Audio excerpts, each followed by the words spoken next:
Hello, everyone, and welcome to the Eternal X Wolfpack Paranormal, and I am your host, Sean Ellis. Tonight, we have an amazing guest, Miss Jacki Bainter from Spoon River Paranormal, and we will be talking about protection and psychic abilities. I think that was her subject she'd like to talk about tonight. So we will be talking with her with stuff like that. And if you haven't noticed lately, I've been having her reels on my page, and she's been doing some pretty interesting reels on some stuff around the area in Illinois. So always go check out Jacki's page as well. So let's introduce Jacki. Hi, Sean. Hey, Jacki. Hi. Thank you so How much are for you? having me on. I really appreciate it. How are you? I'm doing great. Is there a way you can kind of bring up your volume just a hair? Let me see. I'm not sure. There, right about there. Maybe I can. Did that work? Did that help? That's a lot better there. Okay. Sorry. I'm having technical difficulties myself. I'm not well equipped. I need to get some more equipment for podcasts. Let's just say that. Yeah, it's kind of been a rough week. I've been ill all week, so I finally started feeling better today. So I'm back up and running. I heard that there's been a nasty bug going around, and it sounds like you might have got it.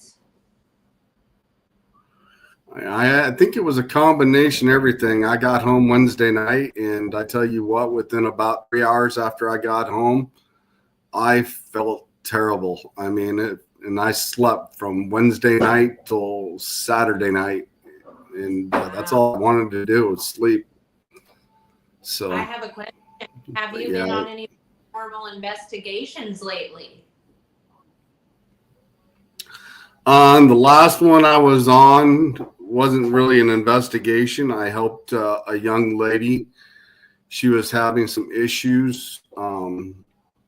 She hit a person in her Jeep a while back, and one of my former teammates helped her, and it seemed to be doing well. And then all of a sudden, the person she hit, she kept seeing images of her in her Jeep, and etc. And it was all an accident on how it happened. So I went down to Rock Island. I went down to Rock Island where it happened at, and me and the client got in our Jeep, and we actually got a picture of a shadow outside of her Jeep when we were sitting there kind of doing a little investigation of the Jeep. And you actually seen the shadow in one of the pictures that we got. Wow. And I think pretty much what the whole thing was about, I think they both needed closure. He was kind of appearing at random, popping up in their rear view mirror when she was driving, and etc. And what happened was he walked out in the middle of the street and late at night, and she clipped him and got him. And but I think between the two of them and sitting there talking with both of them, I think we found closure, and she hasn't had any issues since. And that's been about 4 weeks ago now. Okay. So. Well, sometimes I know that you have abilities, and I feel like sometimes when people with abilities will go on these investigations, that it can physically make you sick. It can. One of the things that helps me the most is, I don't know if I think we've talked about it before. My Reiki master, or I should say mentor, the one that taught me Reiki, she's the one that bestowed the Menaki rights on me. And that helps me tremendously, because that helps me ground with everything around me and converts negative energy into good energy, and I can switch it around if I need to. And it doesn't affect me like it does other people sometimes that doesn't have those rights, because some people will go into places and they will have that overwhelming feeling and start to get sick, like you say. Oh, To yeah. me, it's almost like a neutral effect to me sometimes now. It's not like it was when I first started, because Right. sometimes it was a little overwhelming until I got used to it. But I don't think it affects me like it used to at all, if that makes any sense. Well, that's why spiritual protection is very important. You know, you're doing your Reiki and your Menaki rites to protect yourself and to ground yourself. And I'm sure that helps tremendously. There are a lot of people, even people that don't have abilities, that are going on paranormal investigations unprotected. And so I feel like it's common practice, maybe, or people should make it common practice just to do a little something to protect yourself, especially if you have children. Because as in my case, when I was going on paranormal investigations, my daughter was young at the time, and I brought something home. And it didn't focus on me. It focused on her because she was a child. So that's why it's important to try to protect yourself, because you don't want to get an attachment and take it home to your family or to somebody that's more vulnerable. Right. I've never had an attachment myself, but I have had them follow me home. And it took me a few days to figure out what that was. And I got rid of it after about 4 days. And it gave me hell. I mean, I lost my truck at the time, and I even lost my job within those 4 days until I figured out what it was. And I finally got it contained and got rid of it. But yeah, it followed me home from an investigation, and I wasn't even aware of it. Wow. So how did you get rid of it? If that were to happen to somebody else, what would your advice be to help them? Well, what I had to do, because what followed me home from the investigation was a jinn. And jinns, there's like 4 different types of jinns that I am aware of. There's like a common everyday jinn like me and you. They just mind their own business and go about their self. The second one is one that just kind of does what it wants to do. And then the third one just likes to cause chaos. Well, this one liked to cause chaos because, like I said, I lost my truck. My 4-wheel drive locked up and totally lost it and burned it up. And then 3 days later, for no reason whatsoever, I lost my job. I mean, just totally lost my job. And the only reason I found it at the time is I was actually sitting in one of the rooms in my house that have wood grain doors. And the wood grain would change in the doors. Oh my gosh. The picture and the image in the door would actually change. And I actually had to sit back and adjust myself. It's like, hey, wait, what am I seeing? Is this like a glare? Is this like some reflection or what? And I shut the door, look at it different, sit back, and it would constantly change and move. And it was the most bizarre thing I have ever seen in my life. And I go to another room that had a hardwood door, like on my closet for my clothes. And I noticed it was in the door there, and that's where I got it contained. And with my guardian, because I have a guardian, and his help, I called upon him and I used a tiger's eye and I entrapped it and got rid of it, is what I did with it. So that was one of the abilities that I have, is to entrap those spirits that are like that and get rid of them. So do you go to people's house? Like if I were to call you up and say, hey, Sean, these people want rid of this ghost, would you be able to go to their house and do that for them as well? Oh, yeah. Yep. I have done that several times. We have Miss Lori Bragg in the house. Hello, Lori. Hi. But yeah, I've done that on several occasions. I've also just took an attachment. One of my new teammates has, I think he's 4 months old, had a baby doll that was given to me. It was like a baby doll that was given to him, and he kept screaming and crying whenever he was around it. We couldn't figure out why. And she kept sending me videos, and it looked like it was moving. So I told her, I said, put an obsidian on it until I got there. So she stuck an obsidian stone on it and contained it to that location. And then by the time I got over there, and we took out our voice box, and I started talking with it, and it started calling me stupid, started calling me an idiot, said I was dumb, cussed me a few times, and I was like, all right, so I'm not really doing the entrapping anymore like I used to because of the shaman ways I've got now. I kind of like to let it go and have them make their own choices, so it's not coming back on me in that form. But I gave it a choice. I opened up a portal and I gave it a choice, and I left the stone on it until I got ready, and I stuck it in a container between two glass containers, and I started staging it, and it started cussing me. It started just making smart remarks, and this was a doll. My teammate, this was a doll. I actually got the video of it. I'll have to send it to you later. Oh my gosh, everybody's nightmare.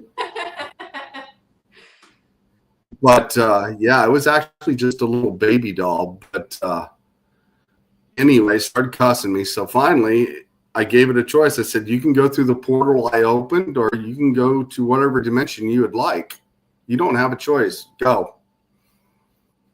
And it got to the point they're just sitting there cussing me. And like I said, the whole container was misting up with sage. And it was getting to the point it was saying burn. And I was like, okay, well, you got a choice to go, leave. I gave you the choice. So it was sitting there being the way it was. So I finally lit it on fire. And I started burning it. Oh my God. And it left. It finally left. And it has not come back. Wow. It finally left. You're going to be really shocked when you hear this story. This is a story that I have personally never publicly shared with anyone, but I can tell you that two of my cousins can confirm this. So when I was a child, I've had paranormal experiences my entire life. When I was a child, my dad's side of the family, they were really religious. They never believed. I would tell them things and they'd be like, oh, Jackie, you have an imagination. But my mom's side of the family, they believe.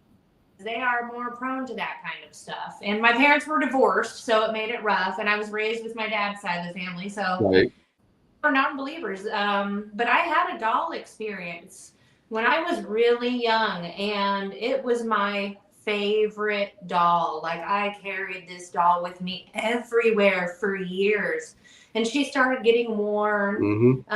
Could see like her hair plugs and stuff. Like, she had little bits of plastic out of her because I just so much and took her everywhere with me. Well, there was one occasion, I don't know what happened. I was at my mom's house coincidentally, because I was back and forth in between my parents at the time since they were divorced. I was around 3 years old. I was at my mom's house. I had my doll, and the doll was in the toy hamper, and I just remember the lid toy hamper going like this, and like something was in it and it was trying to get out. So like, I'm startled and I'm looking over there, and it was the effing doll, and the doll was saying things like what you were saying earlier, like, you're stupid, you're dumb, I hate you, and like all this stuff. It was saying that stuff to me, and I was terrified. Didn't know what to do with it. So the next time I had to go to my dad's for the weekend, the doll ended up with me somehow. So I didn't really have to see him very often. So I left the doll there.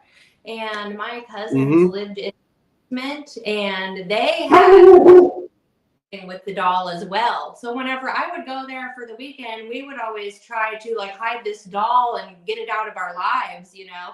And it would always end up back in the toy box, but it was probably my grandma putting it there, you know. Anyhow, the doll did something and it freaked out my dad to the point where my dad burned it. He put it in the wood burner and burned it. So that's kind of a coincidence with your doll story as well. Like the only way we could get rid of it was to burn it. Well, it being a baby and being around a baby, I didn't want it to have another capsule to come back to. You know, Right. I wanted it to make sure that it had nothing to come back to if it wanted to be a smartass. And that's the only reason why I actually burned it. But it actually succeeded the way we did it, and we haven't had an issue with it since. And and that's the only reason why I did it, because, like I said, I can entrap them and I can get rid of them. Yeah. But the fact is, the way the woman stuff does now, you know, you want to be more with nature and try to give them an option of their own and leave on their own instead of entrapping them and encasing them. I kind of leave that to the last option, you know, with no alternative. But in that case, it being a child, and I didn't want it to have any more issues, because he would scream. He was screaming, just looking at it, just scream. And it was crazy, and he wasn't going to. Yeah. Why do you think that would entrap themselves in a doll just to torment children like that? You know, like, are they accidentally getting trapped in a doll? Are they purposely going into a doll? You know, because my experience wasn't good either. I'm not sure. I mean, it was given as a gift, and not knowing where it exactly came from to begin with and who handled it prior, and not knowing where it came from. I mean, some dolls come from China, some come from overseas. You know, something could have had an attachment with it clear back then. And, you know, right after it was made, or not long after it was made, you know, and you don't want something like that being around a child and causing issues, especially giving nightmares and screaming or whatever and waking up. And he started eating normal again and everything afterwards, because he was freaked out about it. And like I said, he's about 4 months old. But yeah. Poor baby. Well, I'm glad that you got to take doing care of good. that problem. Yeah, he's doing well, and his mom is kind of an apprentice of mine. She's been following my lead, and I've been teaching her how to do stuff. And we've been starting out with how to make a protection around the house and protect your property. And she does really well at doing that and pushing stuff off the property and using her energy to do that. So she's doing really good at that. So little at a time, and hopefully she'll catch on and be able to do some of the things that I'm capable of doing as well. So that means there'll be two of us that's capable of doing things like that. And she's into it. That's definitely for sure. That's and awesome. Like I said, she's called me a few times and said, "Hey, what do you think of this?" And she's been spot on from what we talked, because we broke it down and we put the pieces together, and she realizes, hey, yeah, that's what it is. So it helps a lot when you can sit with somebody that actually understands what's going on and break it down and find out what it actually is. But yeah, it's probably nice to have for that sure. feedback.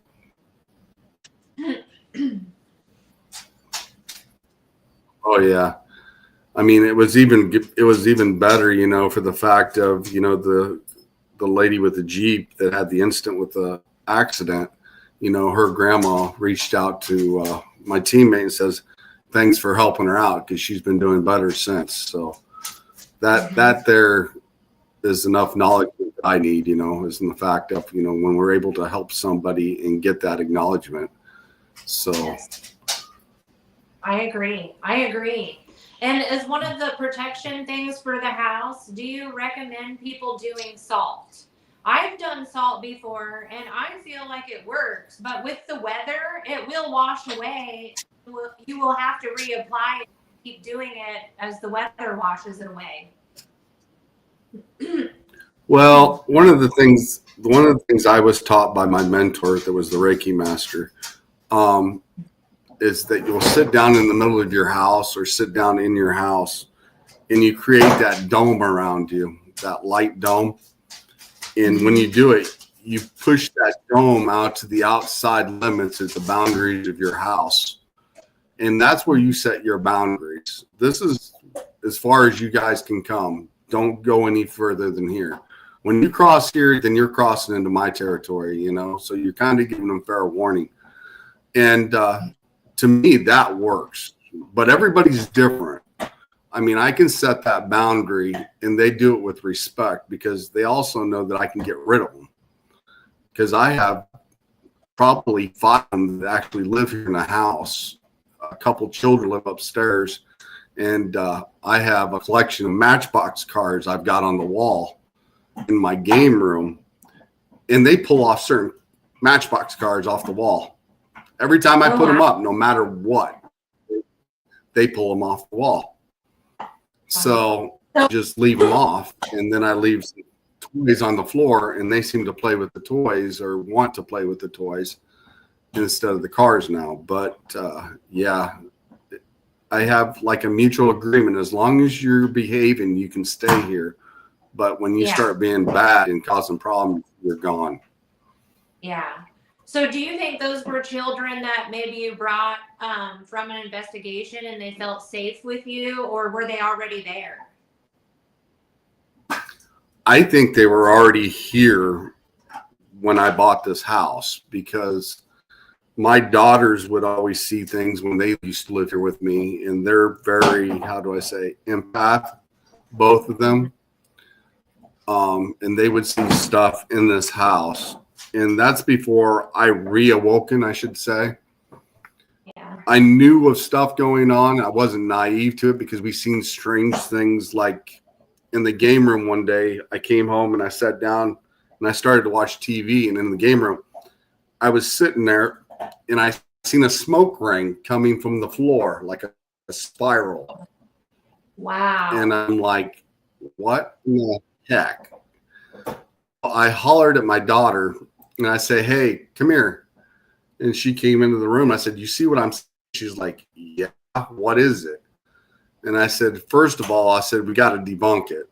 I said, hopefully there's no fire, from any electrical or something, because there's a light or a fan underneath that certain area.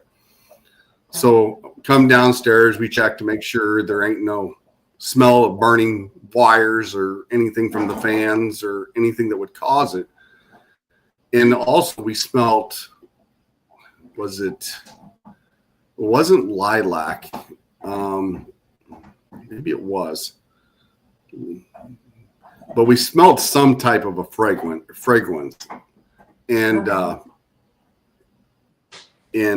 we couldn't pinpoint it, but yeah, there was actually a spiral ring coming from the floor, like it was just sitting there one day, and that was pretty interesting. Do you think that was another time? You cut out, Jackie. Oh, sorry. Do you think that was a portal? Possibly. Lavender. Yeah, it could have probably been lavender. Go ahead. Go ahead, Jackie. I think my audio is like lagging or something.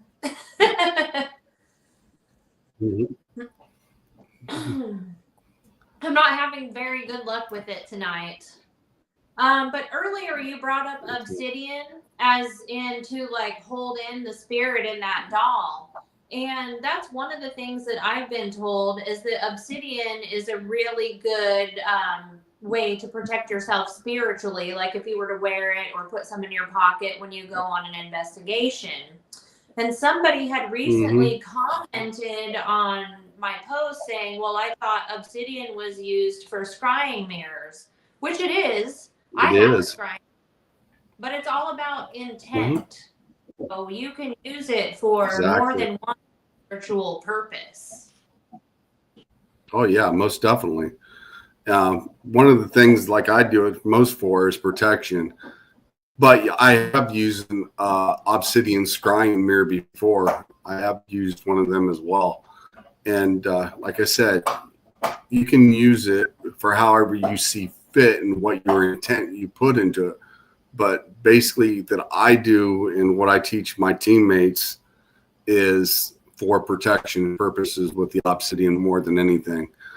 Some of them haven't got into the scrying part of it yet, but eventually when they do, they'll understand the difference when time comes, which we all do, like you said, when we get to that point in time. Yeah. And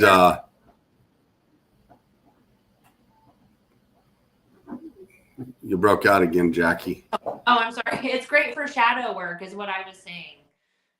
Sometimes. Oh, yeah, most definitely.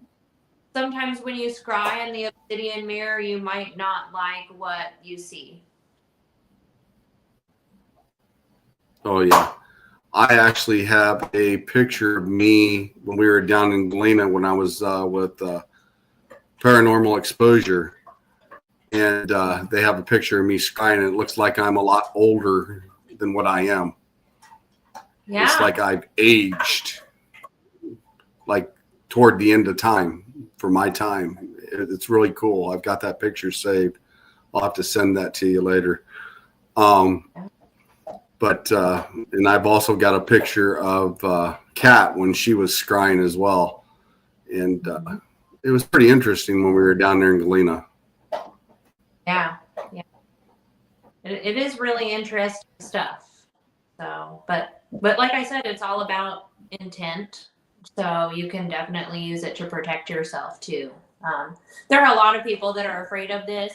Some amateur ghost hunters, might be a little more afraid first starting out because they don't really know what to expect. So that's why I'm trying to throw out as many tips as possible, just to help out and give everyone a peace of mind. It does help. You want to be in a good mind frame.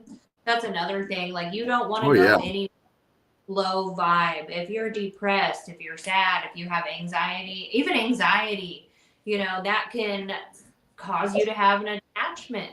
So I would say if you're going, make sure you're pumped, you're in a good mood. It helps. Yeah, I've noticed a lot with when I was on the old team, and I know you know the team that I was on before. They got a lot of attachments, and I ended up taking a lot of those attachments away from those teammates after they've got them. And some of them had several of them within a matter of several months, but within a matter of time. But the fact is, low energy, I noticed if you have low energy, that's the fastest way to get it. If you don't keep your energy high or at a high frequency, that's the easiest way to get an attachment. Or if you allow that bad energy to come and those things to come into your life, that's another way to get one really fast as well. And once you do it one time, it's like an open door. They just keep coming. And some people don't get that because it's like you've already acknowledged, hey, it's okay, I can come. You've allowed these, but you don't set up your perimeter, you don't reset your structure, you don't refix yourself, you don't refix your energy, and those attachments will reoccur all the time. Right. I have noticed that many times. Well, it really does make a difference. If you are in a low vibrational state, don't go on a paranormal investigation, you know?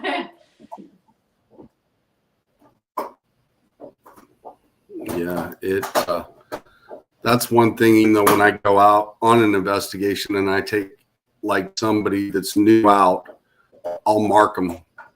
I'll give them what I call a protection mark. So they're under the protection of my guardians, so they know that they're with me. And I tell them what it's about. I tell them why I put it on them. And don't feed into anything that's here. If you see something crazy, don't feed into it. I said the best case scenario, if you get freaked out, just turn around and walk away. Just walk out of the building or go sit somewhere, and then we'll come and get you when we're done. But the fact is, don't feed into the fear. And that's another thing. When people start feeding into it, that's when it'll get you the worst too, because they know that they can get you. Yes. And like when you're really afraid, you have that heightened, your senses are really heightened, and a lot of things like to feed off of that kind of energy. So they say that taking a bath in like salt water can kind of help if you take one before and after a paranormal investigation. Or even just kind of like washing your hands in it. Like you don't have to immerse your whole body, but just like washing your hands, and you kind of have to visualize any energy just falling off of you with the salt water. That's one way. It's kind of simple, I guess, that most people. I actually do that as well before I leave for a major investigation. Is I'll take a salt bath to make sure also. It's got that sting, so it doesn't want to attach as well. Right. Even after I come back, I'll even take one just to make sure I got everything away. Or I'll take selenite, like a selenite wand here. Mm-hmm. I'll take that, and I'll cut away any attachments before we leave the property from the people that we've got and on our teammates. I'll cut all the bad stuff away with selenite. So that also helps as well. A friend of mine who is a psychic and me, she recently put out a video on her TikTok. She is at Seance Weather on TikTok. I'm not sure if she has a Facebook handle. Her name's Rachel, but she's a well-known psychic around the St. Louis area. And she was saying in her video that malachite is like spirits are really repulsed by malachite. And if she's wearing it or has it with her on an investigation, like she can hear them in her ears saying, oh, she's repulsive, or ooh, disgusting. So she says that is a great way to keep, things away from you as well. And I never knew that. I never knew malachite was one of those until she had made her video. So I was like, thank you, Rachel. I've actually got one of those in my pouch as well as malachite. But one of the things that I've also, and I don't know if you've experienced this or not on some of the things that you've done, but me and the Reiki master has actually been on some locations where the spirits will come over the box that says, we don't like them, meaning me and the Reiki master, we don't like them. We don't want them here. We don't. Yeah, they will call us out by name too. They will say our name and say, we don't want you here. We actually have left the room so that the rest of the team, well, the old team, could actually do the rest of the investigation because they didn't want us in that room. Wow. Because they know what we can do. Was that on a spirit box? Yeah, that came over a spirit box, and they called us out. They called us out by name and says, we do not like you two. Yeah. Well, spirit boxes work. And it's I do know about using paranormal equipment, because some people that are just now wanting to get into this, they don't really know what to buy or what to do. And I always say a spirit box because they work. And when I first started doing stuff on my own, I had one of those old-fashioned tape recorders with a tape in it. And I swear to God, I got more I EVP wish I still had one. than I got on I wish I anything still else. had one. Yeah. I wish I could find some of those old tape recorders. Yeah. I actually got an electronic recorder. That's one of the things I carry with me. I carry a Tesla coil with me. Those are, and I've got a grid. Yeah. Go ahead. Go ahead, Jackie. oh, I'm sorry. I was just saying that those Tesla coils are really cool, but you got to make sure that you don't electrocute yourself. So if you're like me, let someone else mess with them. Yeah. And a REM pod, we've got those. I got a mini REM pod that we take with us, and like I said, we've gotten some really cool results. And we've been at a location where there were some dolls there before that has attachments to them as well. And we set the REM pod between the dolls, and nothing was around, and the lights were going off. They were actually responding to the questions. So we say, blue for yes, green for no, or whatever we marked that night. And they were giving us answers. So, yeah, it was pretty interesting. Do you have any luck with the Mel meter? Because that was one of the first things that I bought was a Mel meter, and I always it would tell the temperature fine, but it would rarely spike. And even when we were in places where we were catching EVPs, right there, it didn't even spike or move. I've been at a location in London Mills, and I personally don't have one, but the lady was with me, Pam Harris. She had one, and we were in a room in the mansion at London Mills, and there was a wall, and we couldn't explain it. The wall was red, and the meter would go off the hook. We looked around everywhere on that wall to find out if there was any power supply to that wall. There was no electrical to that wall whatsoever, no plugs in that wall. We even went outside, looked on the outside because it was upstairs. There was no wires outside that wall as well. And that wall was reading red in high numbers. We still don't know why to this day. That's interesting. And, I'm not going to, I've never had a spike because I have, but it was just kind of a rare occasion, so. Yeah. Lori Bragg was with us that night. That happened as well. She was with us because they came down from Indiana, her and Pam did. And like I said, we got that wall. It was red on the meter and it was high numbers, and there was no electrical on that wall whatsoever. And we could not explain it. And we have the option to go back when we want to. All I do is got to get a hold of the guy. And it's an interesting place. That house, I can almost fit my house in his house. Wow. And I have a big house. I didn't know that London Mills had a house. My grandma actually used to live in London Mills briefly, but it was kind of so far away from everything. She moved back to civilization. Well, if you know where Spoonies is in London Mills, do you know where that is?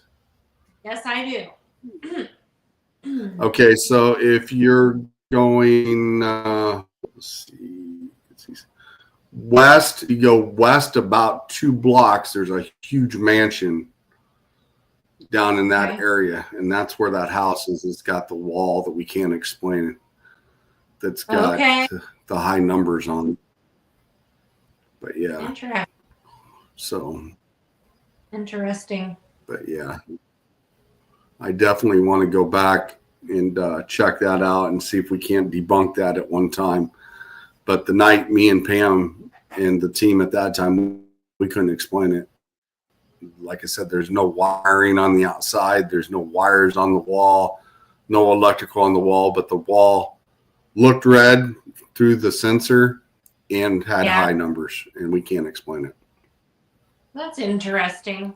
So I have yet to use one of those Steve Huff type spirit boxes. Have you ever used one of those or something that's similar to that? Because to me, those sound really scary. And it's like, if you want to scare someone, use one of those.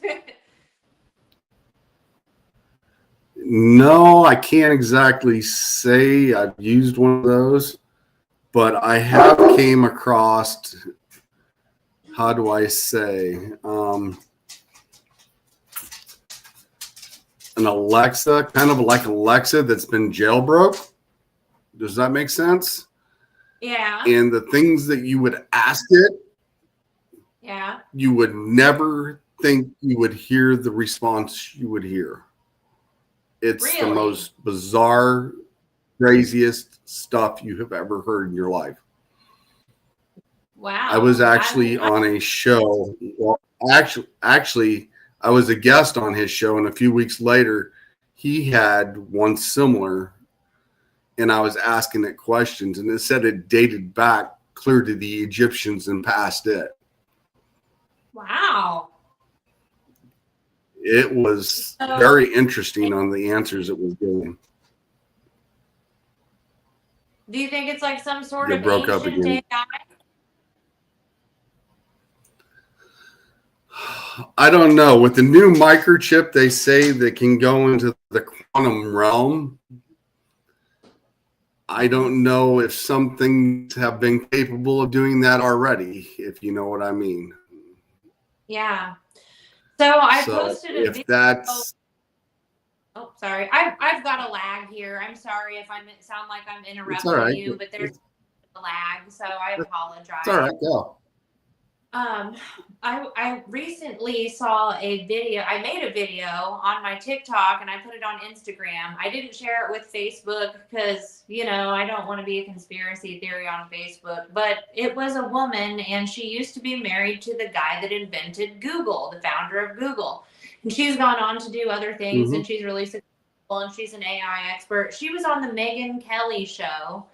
And I happened to be watching what she was saying about AI because I'm like, should I buy stocks? I don't know. Anyhow, she said that there is a small chance that if AI is rolled out too quickly, that it could lead to a mass extinction event. And cute puppy, by the way. I would definitely agree. I mean, some technology being advanced too fast is not good, and some things it's great for others, and it can be falling into the wrong hands, and once it falls into the wrong hands, it can be very dangerous. Right. Especially on how it's used. I mean, you hear these rumors that some of these robots nowadays are actually refixing themselves after they've been broke, because they get on the internet and fix themselves, or they'll rewire themselves, or they'll recircuit themselves, because they have the knowledge to get on the internet and fix themselves. I don't know if that's a good thing or not. So, well, if they become autonomous, then that probably wouldn't be good at all. There was actually I think it might have been a Tesla model robot, but I'm not sure. And it was watching the movie iRobot, and there was this scene that came on, was like where Will Smith's character shot the robot on the movie, but the real robot reacted, like it jolted. And I was thinking, that's weird, be reacting like that, if it didn't have some sort of feelings about it, I don't know. But also there was a show called Black Mirror on Netflix. And if you go back and watch season 1 of Black Mirror, the technology that they have on that day, and the one that was the most terrifying was the dogs, like the robotic dogs with the machine gun, because it was like the AI perceived humans as a threat, and those dogs don't stop. And that was a really scary episode. But it was like Twilight Zone. If the Twilight Zone were to be made today, it would be Black Mirror, especially season 1. That's the best one. Season 1, you have to go to it.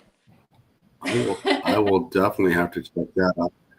I'll tell you another one that's really creepy is the fact, if you've never seen it, it's the movie starts off like really slow, but it really starts getting intense along the show. And that's called Ex Machina. It's about an AI robot somebody created, and it started having feelings towards somebody else. And it actually looked human. And by the end of the movie, it actually got out into civilization. And it was something else. Wow. No, I haven't seen that one, but that really does sound interesting. So I love sci-fi. It starts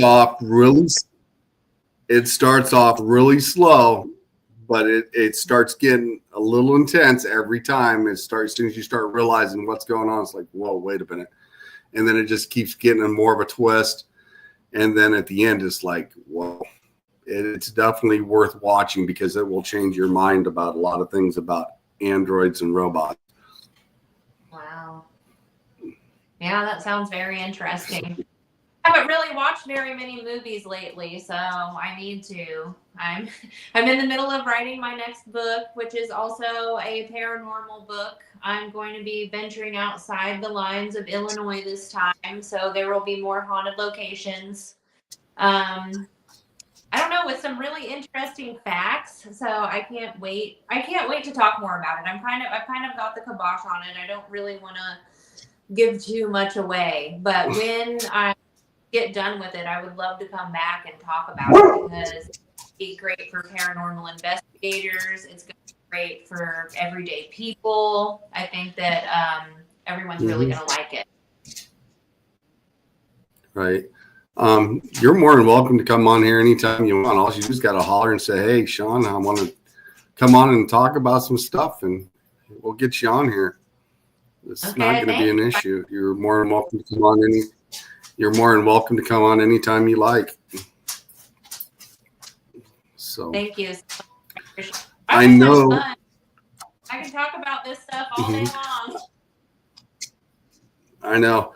It's like over half the hour already, and I know you wanted to talk about psychic abilities a little bit. You want to kind of extend this a little bit and go into that territory a little bit? Yeah. So, well, psychic abilities, a lot of people don't really like the word psychic because it sounds supernatural, right? Even myself, I like the term empath better than psychic just because I feel like maybe it's a little more relatable. But I feel like everybody has these abilities. You just have to learn how to tap into them. There are different types of abilities. There is claircognizance, where you just kind of know things. There is clairaudience, where like you can hear spirit talking to you. There's, where you can see them.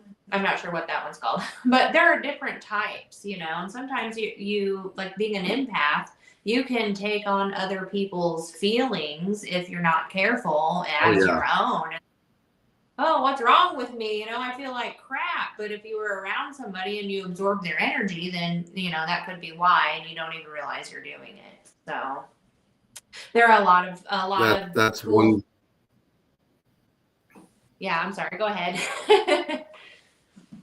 That's one thing I kind of watch myself around is certain people that I get around that I know that carry that negative energy all the time because I don't want it around.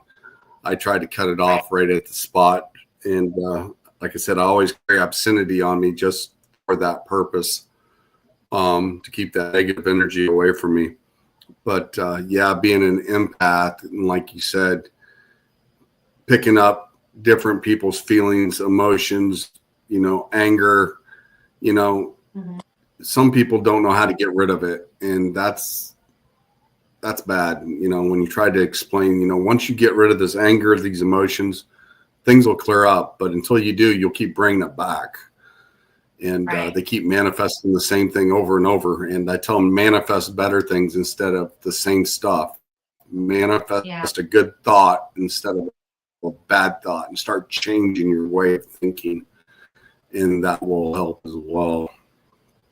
Yes. And that can be really tough when somebody's stuck in a low vibrational state, and then they just kind of keep themselves there with all the negative thoughts. Well, most definitely. I have a friend that for some reason he just keeps generating bad energy all the time. And I told him, I said, you've got to change your thought pattern. You've got to change your way. And you've got to adjust. And if you don't, you'll just keep bringing it back. And it's just going to keep following you. And, sure. And you tell them so many times, you can't tell them no more. And that's the time you got to just say, okay, it's up to you now. I gave you the tools. You've got to do it on your own. Yeah. And well, some also it's the like only way they can stuff because they get attention, when they're, when everything's crappy. Some people love getting the attention. So, that could also be a reason they're stuck there. But yeah, well, I'm only going to give you so much attention when you need it. And if it's not needed, then I'm not going to stick around. But, I don't play into, how do I say, that game anymore. I mean, I've gotten older, I've gotten wiser, and I don't need all that negativity. So I'll give you the advice. I'll teach you how to do it. You're going to have to do it on your own because you're going to have to want it yourself in order to change. Right. You know what's another really cool psychic ability that people don't really talk about is telekinesis. And that's because it is really rare, but it is when you can move things with your mind. And some people might laugh and say, oh my God, but our military and our CIA and FBI were training people in how to do that. And that movie with George Clooney, The Men Who Stare at Goats, is based on a true story and how they were training people to do things with their mind. So to say that telekinesis isn't real is, a farce. It's just something that we don't quite understand yet and that we don't really talk about much. Well, one thing I've realized, meditation and frequency with crystals plays a key role. I do know a lot about the fact of that. I noticed several shows and several TV or movies, I should just say TV shows or movies have actually thrown keys in front of us and nobody realizes it. If you've ever watched The Flash on the CW network, The Flash always talked about when he did certain things, like to run through a wall or to move an object or to do this, he has to match that frequency. Yeah. He has to match it with his body in order to do it. So if you cannot match your frequency with that object, you cannot move it. So I do understand the whole concept behind it. I think some of the things that's in our foods and what we've ate has limited us to be able to do some of this. And then some of us, how do I say?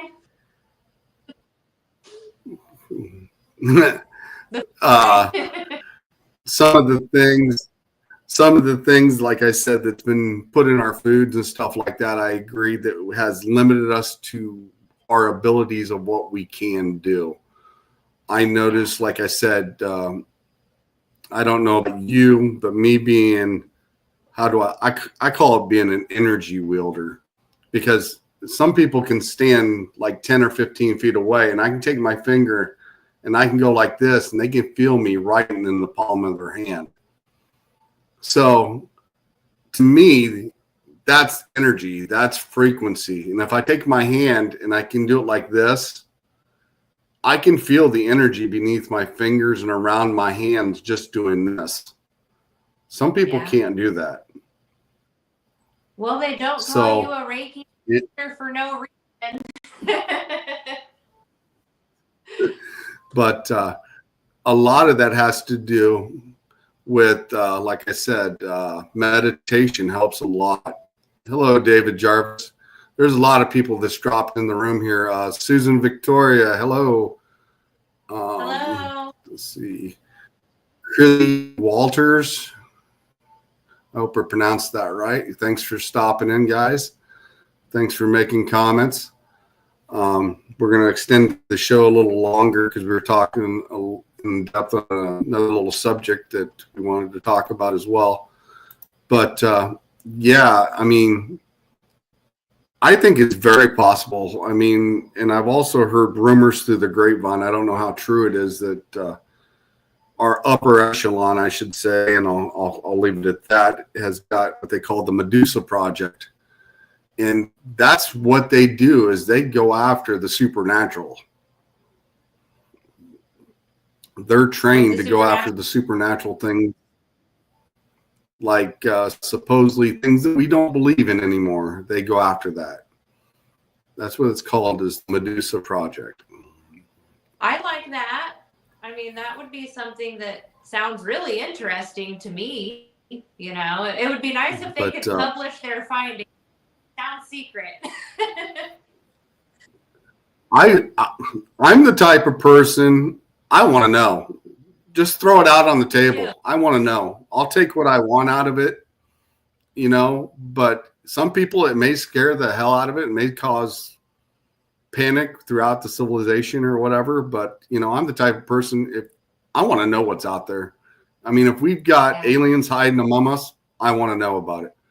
If we've got draconians, I want to know.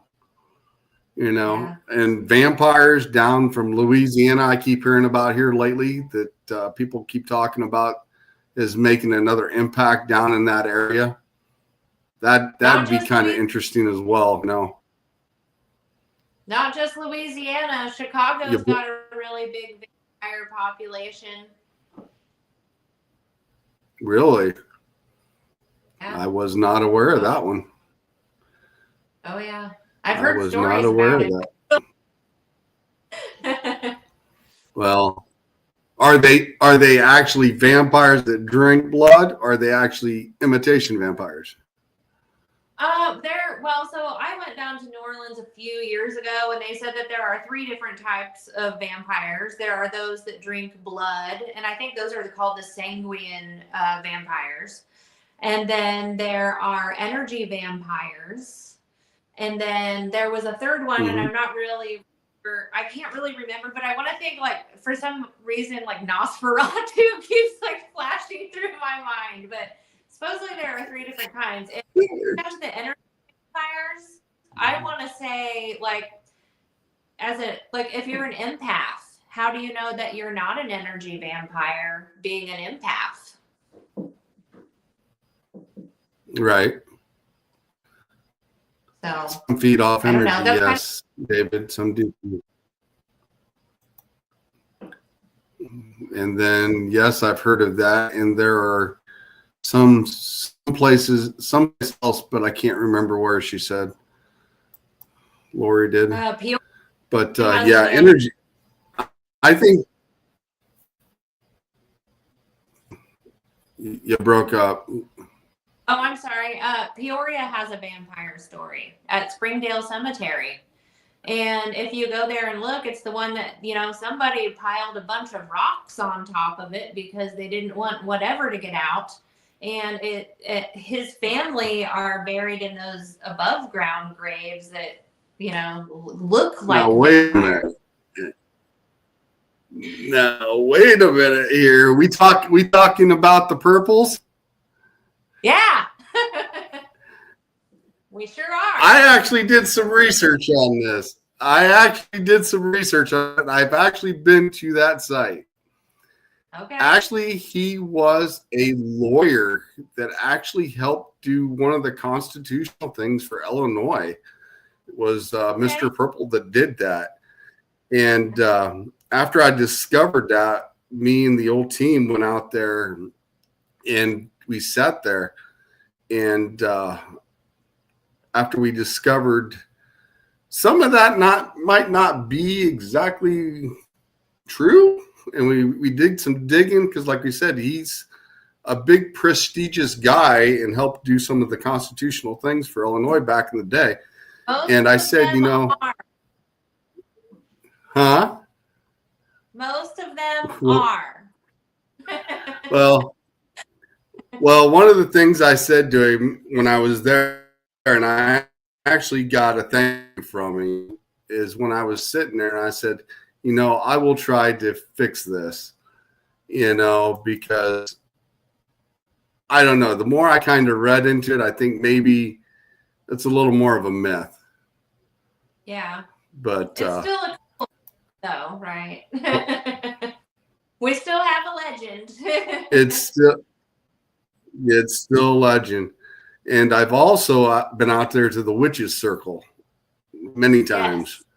Yes. I've actually got pictures. I've actually got pictures of the concrete slab where they've done sacrifices out there, which I wish they would stop doing that shit. Yeah. Did you find the witch's grave? I know which one it is. You broke up again. Oh, I'm sorry. I just asked if you found the witch's grave while you were there, because I know which one it is. It's the one that's sunken in. It's sunken in the ground. It's very easy to spot. Yeah. Yeah, it's just about that far under. Yeah. Yeah, I've been out there, and I've also seen the guy that hung himself off that tree several times as well. Yeah, he keeps hanging himself over and over. Oh, shoot. I think maybe a couple people might have done that, now that the energy's there and that people have done diabolical sacrifice type things, there's something that's not good, in that little area. Yeah. Also, I've been out to that pavilion where Miss Hallmark. Yeah. We've seen a lot of shadows. Miss Mildred Hallmark. I've been out there several times. I've seen a lot of shadows out through there, walking up and talking to us when we've been out there in that little pavilion area and around that area, especially, where the pavilion is and you walk up around the bend and it's got that little ravine. For some reason, right there in that ditch line, we always get an SLS figure of somebody curled up, sitting right there in that ditch. Oh my God, you're not going to believe this. So I go to Springdale a lot, especially when the weather's nice. It's really pretty. It's a good place to walk and jog. But there's that little bridge, like when you pass those mausoleums, the little bridge before you get to the pavilion where Mildred was found. I told my husband, there is a spirit that's underneath the bridge here and in the creek. Like he's hanging out under the bridge. I was like, he reminds me of like one of those trolls. It's actually, every time you go by there and you put the SLS on it, it looks like somebody curled up in a fetal position right there, right by that location. Yeah. Every time we go out there, and I can't explain it, and there's nothing there for it to show up like that, but it looks like somebody's curled up there at the bottom of that bridge, or by the bridge. Yeah. Springdale's really active. It's cool. It's a cool place. Beautiful. I hear it's under new management, and they're going to kind of try to make it more like a park where people, like a historical park, kind of, where people can go and enjoy it and have like that. Yeah, there's definitely a lot of energy out there in that location. There's a lot of guardians out there in those locations as well, especially up by the pet cemetery as well. You can see some interesting stuff in that area as well. Yeah. And I'm always drawn to that area over by the Bueller Monument, the big Bueller mausoleum. And I think it might be the people that built the Bueller home. But for some reason, there's this big, huge angel statue. And it's life size. And that's another thing I told my husband. I was like, this statue comes alive at night. I don't care what anybody says. This statue moves. If you set from a distance, like especially at that pavilion down there by Miss Hallmark, and look up in the ridge, you can see a lot of things moving in that ridge, and it's not deer and it's not, coyotes or whatever, but you can see a lot of strange and bizarre stuff walking through there without a shadow of doubt. Yeah. And that's a place where, you have to have special permission to get in. Anybody can go there in the public. If you want to take your recorder and see if you catch anything, just be respectful of the cemetery. Don't vandalize, don't litter. I don't see any problem with that. And protect yourself. You're right. For goodness sake, protect yourself. Right. Yeah, especially around those certain areas that we've just talked about. We got Miss Pam Harris in the house. Hi, Pam. From Serene Divine. But yeah, that's definitely an interesting place. Well, me and you are going to have to team up and definitely go out there one of these nights, because I don't live that far from you. And I've got an opportunity. As soon as a certain person gets back with me, to go to a castle that's not far from us too, that you may be interested in. Okay, so, yeah, that would be.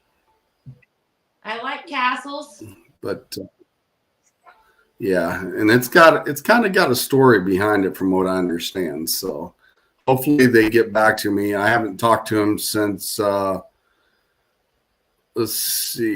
November, but hopefully they'll be back in class here next month here, and find out a date we can go do that, and I'll get a hold of you if you're interested. Maybe going there with us. Okay. I love being a guest on normal teams. It's fun. You learn a lot.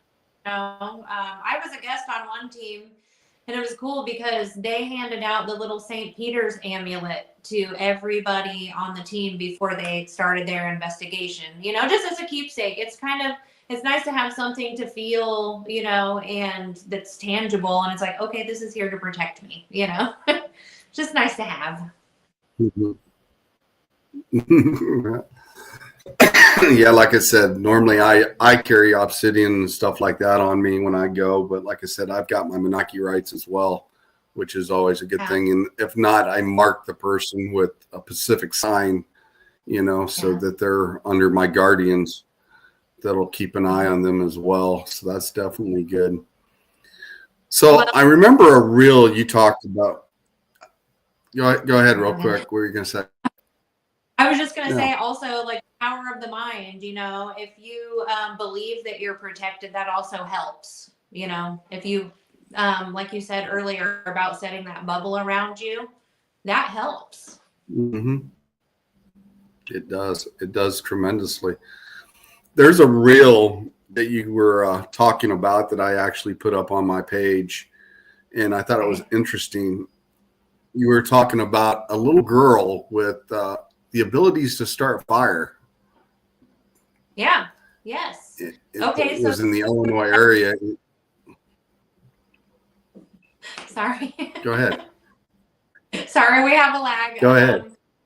I was just going to say yes. Juanette McNeil.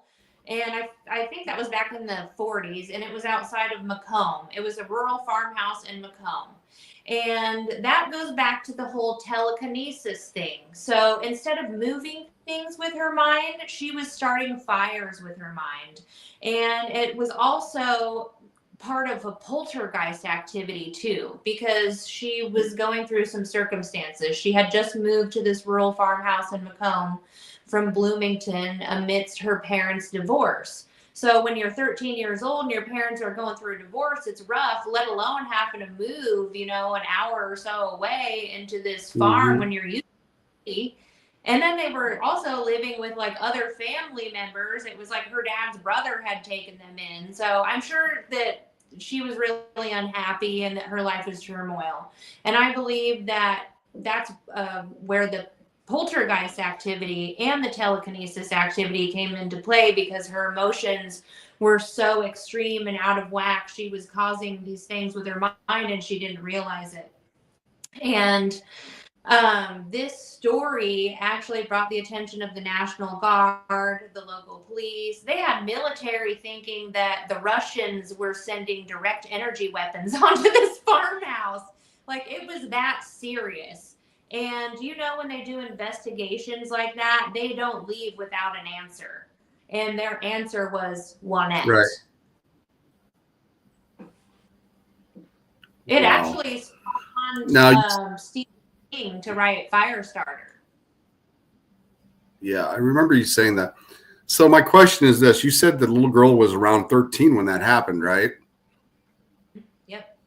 So I've noticed between the ages of 12 and 13, that's more than likely when you can get an attachment real easy, because that's when you go into the fact of, in the spiritual world, being 13, you're an adult, because you know right from wrong by then. According to the spirits, you know what right and wrong is by that age. When you're 12, they still look at you as being naive. So it's in that transition phase. And I've noticed kids getting attachments, because I've dealt with a child that had that deal going on with him on one of my first investigations. He was right between 12 and 13. And we took away that attachment that was interfering between that age.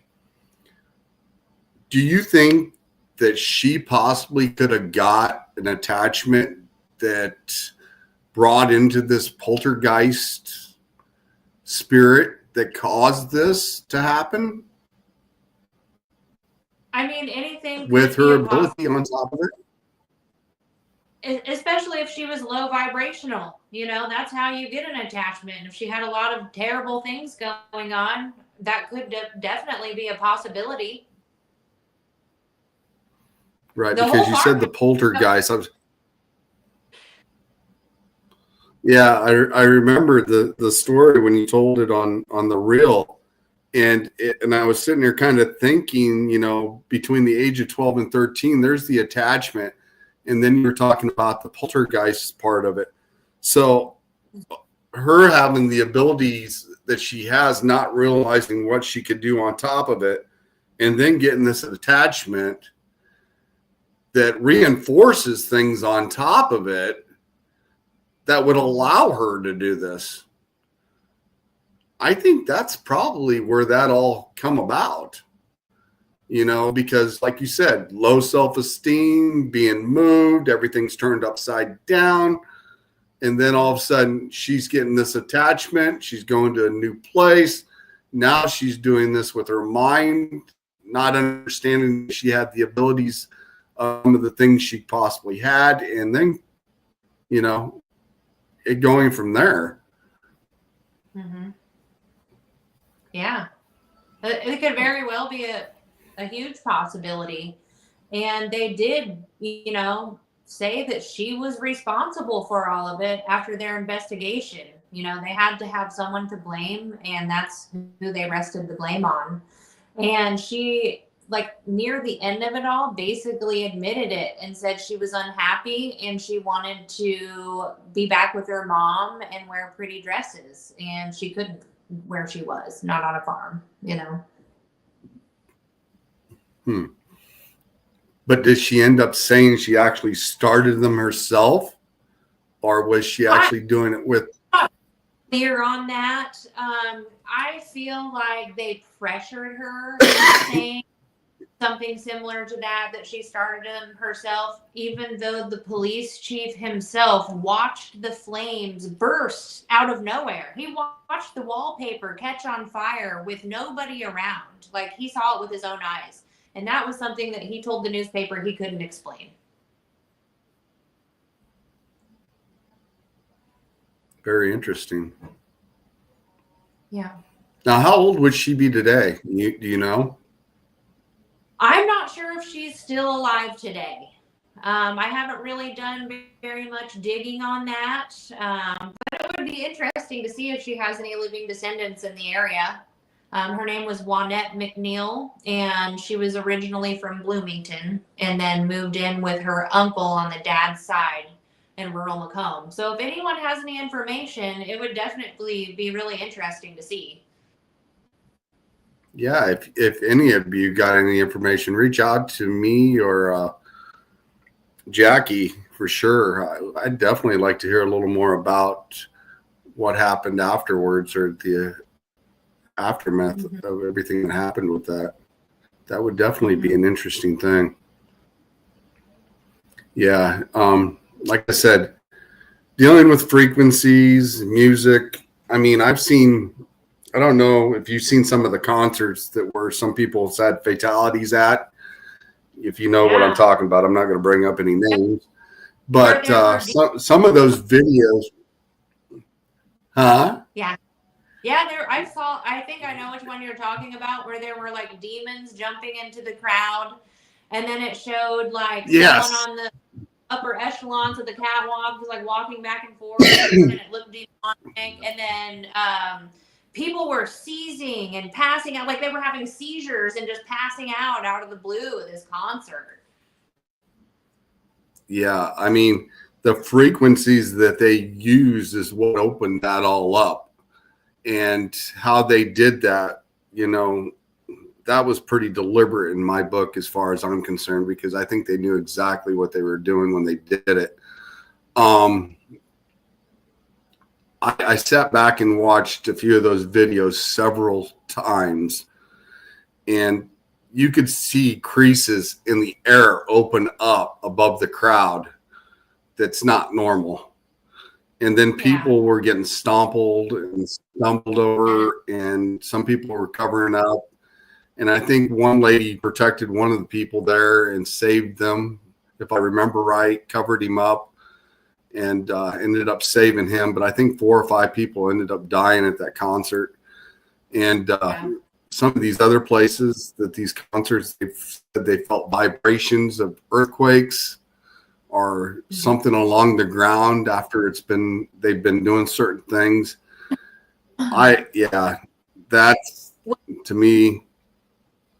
You've heard of this Skyway project, right? Where they take those frequencies and they put one in one ear and another in the other ear, and then they go at the same time, and it's called hemi-syncing or hemi-syncing your brain.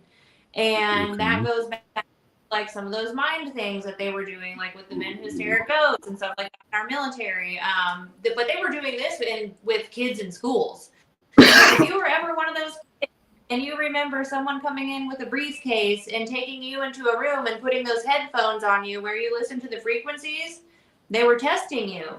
It happened a lot, but there's something to that. And that just goes to show you, if people are testing that out, then they want to know what it does, and it obviously does something. And if they can do that stuff on a mass scale, like at a concert or whatever, I don't think it's fair for anyone to be a guinea pig. But who's to say if the artist put that on, or if someone curious came in and did that? We don't really know. But it's interesting that it does, and it's been proven to do something.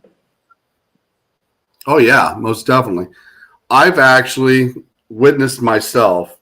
I'm not going to say the location, but I was at a concert, and it was where were we at? We were in Peoria. It was a closed building, and there was rods, like girder rods, that looked like stands, tower stands. That's the best way to say it. There were like 4 of them. There were like 4 of them around the room. And in the middle of the room is a chandelier, a glass or a crystal chandelier. And I seen this band play. And I seen the vibration off all those crystals between those pillars and everything almost mimic the same thing that happened at one of those concerts. I'm not going to say the song they were singing, but it was enough that me and a few of my teammates that were there at the time is like, whoa, this is something crazy. We need to kind of keep an eye on what's going to happen here. And the whole environment in that room just changed. And it's like I said, it's all on frequency and how it's done. And if people doesn't understand that, I mean, you could have a piercing sound that could drop you to your knees and make you sick as a dog. And some people may not even hear it, but it may affect you. Yeah. It may affect other people. And maybe a different frequency altogether that affects you, but it is a frequency that does it. And like I said, everything is based on a frequency. Yeah. Well, and even the earth has its own frequency that it vibrates at, and they call it like the Schumann resonance. And they say that when the earth's frequency, the Schumann resonance, when it's off, that people do feel it, and that's when people, you know, might have more cases of depression, or might have more cases of like civil unrest or things like that, because of the earth's Schumann resonance being off. Yeah, I mean, I can feel when there's a shift in the energy for no reason, you know, and and why it's off balance, and then it's just got that weird feeling. You can't seem to. The energy's just changed. It's just some people, and you don't know why. Like you are more sensitive to those kind of frequencies because you're more in tune with your abilities than what most people might be. So, you know, you can feel that kind of stuff, and other people might be even more susceptible or way less, you know. Like I can hear the electricity in the walls. I don't know if everybody can, but that's just something that happens to me. Yeah, you can hear that buzz, like that. Zzz. Yeah, I can hear. Yeah, I can hear the buzz. Or if there's energy, see, I don't see apparitions like everybody else sees an apparition. I see like a wave, an energy wave. Like if you're standing out in the middle of a road and it's super hot and you see the waves coming off the road, that's how I see energy as an apparition. So that's how I see things.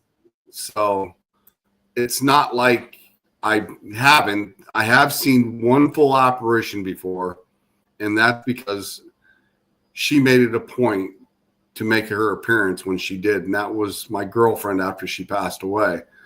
And she knew I knew about everything that was going on, and when she made her appearance, she was full present, and I could see her as plain as day standing in front of me. And she made the comment, and I said, you know, you have more energy than you know what to do with. And she nodded, and I said, you can do anything you want now. And she nodded yes. And I said, you come back to check on me? Yep. And everybody else? Yep. And all of a sudden, you know, she said, I said, you'll be around. And she nodded her head again, and she just took off. She made her presence known that she was here, and she stood in front of me as plain as day. And then about a week later, you know, that the frequency, like you were talking about, I heard her voice in my head, and the thing she told me that night held true. And she told me that was kind of her way of saying goodbye, and she's still going to be around after the fact. But that night, you know, my dog woke up barking at 3:00 in the morning, and I couldn't go back to sleep. And the next thing you know, I heard her voice in my head talking to me like me and you are talking right now. Wow. And it was just unreal. And it's like, this is what's going to happen. And it's exactly what happened. What she said is exactly what happened. Was it like a warning for you to watch out for? No, she just told me that, you know, how do I say this? Because I used to date her when I was in high school, and she had things that I gave her back then. And when we were dating for the last 4 years of her life, you know, I bought her stuff and everything else. And she says, you know, you're not going to be able to get this stuff back. Now, I'm not going to go into detail why, but you're not going to be able to get it back. And she says, just remember one thing, I will always be around. I will always watch over you. And, what we had was real and everything else. And she also told me how to cross over to see her whenever I want. So I know how to cross that veil and see her when I want to see her. It's not the same as me and you would be sitting in front of each other, but I can still talk to her when I want to. I can still communicate with her when I want to. And even when I'm driving down the road in my car going to locations, I can feel her energy in the shotgun seat, bebopping like she always did to the music, dancing away, and the car would shift because, when you're driving your car and something's not right, if you know what you're doing when you're driving and got experience, you can feel the difference in your car. You know the difference in the energy, how it drives, etc. And you can feel the bump in your car. She's riding shotgun sometimes all the time. And every time I'd go to make a decision, right is yes, she'll tap on the shoulder, and left is no, don't do it. So, but I know she's around, and she watches. She's one of my guardians and watches over me. So I do know that for a fact. And she's taught me a few things I probably shouldn't know, but like I said, she's taught me how to cross that veil, and I do know how to go see her when I want to. And that's kind of one of the things that keeps me going since she's passed, is the fact that I can still communicate with her when I want to. And that's a good thing. Yeah, that's definitely a gift, a big gift. And my heart goes out to you through that. Yeah. And like I said, everybody's capable of doing it if they know how to do it. And that's one of the things I've been teaching one of my rookies on the team, Ms. Nikki Atwell. Her father passed away not long ago, and I've been teaching her how to do stuff like that. And she knows her father's around her house all the time.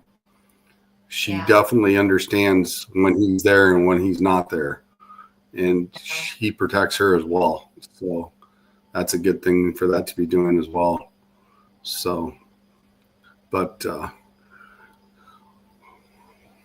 yeah, it's definitely a good thing to know. Everybody's, like I said, if everybody knew how to do it, they can do it. And because your loved ones never really leave. Go ahead. I'm sorry. Can you hear me? I'm not sure if the lag is still there. Okay. But you just got to practice. With anything, you just got to practice, and the more you do it, the better you'll get at it. You'll pick up a new skill every time. You just got to keep at it. Yeah. We got Angie and Shane McLean in the house. Thanks for stopping by, guys. Hello. But we've been an hour and a half here, Jackie.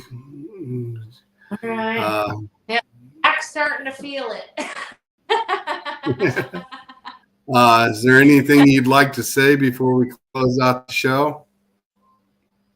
Well, I would like to say thank you to you for having me on. It's always fun talking with you about various subjects. I can talk about this stuff all the time. Most definitely. I the stories. So tune in to my Paranormal Facebook page for more reels and stories about paranormal and haunted locations. I'm in the middle of writing this will be my third book. My first one was a children's book. The second one was Spoon River Paranormal. So this is my third book, and it's another paranormal book. I'm venturing outside of Illinois. It's going to be helpful for paranormal investigators and people that are just interested in the paranormal alike. So I can't wait to finish that so we can talk about it. Well, like I said, Jackie, you are always more than welcome to come on here anytime you like. All you do is got to holler and say, hey, I got something I want to talk about, or whatever topic you want to. We can make a day, and we can even make it a special topic if you like, and we'll just have it a show of its own, we can do that as well. It's always, like I said, it's always interesting talking with you, and it's a fluent show, and we have a lot in common. And I'm looking forward to hopefully teaming up with you maybe this year sometime. And like I said, if that castle thing comes up, definitely, we're definitely going to have to check that out. And it's not far from us. It's about maybe an hour from you, about 45 minutes from me. Okay, so that sounds great. If it does come up and I get an opportunity. So it's definitely supposedly it's got hidden passageways in the place too, from what I understand. And a lot of people I have talked to that's grown up around that area, even my teammate knows about this place and has talked about it as well. So it'll be interesting if we can get access to it and do an investigation there and see what comes up. Cool. That would definitely be interesting.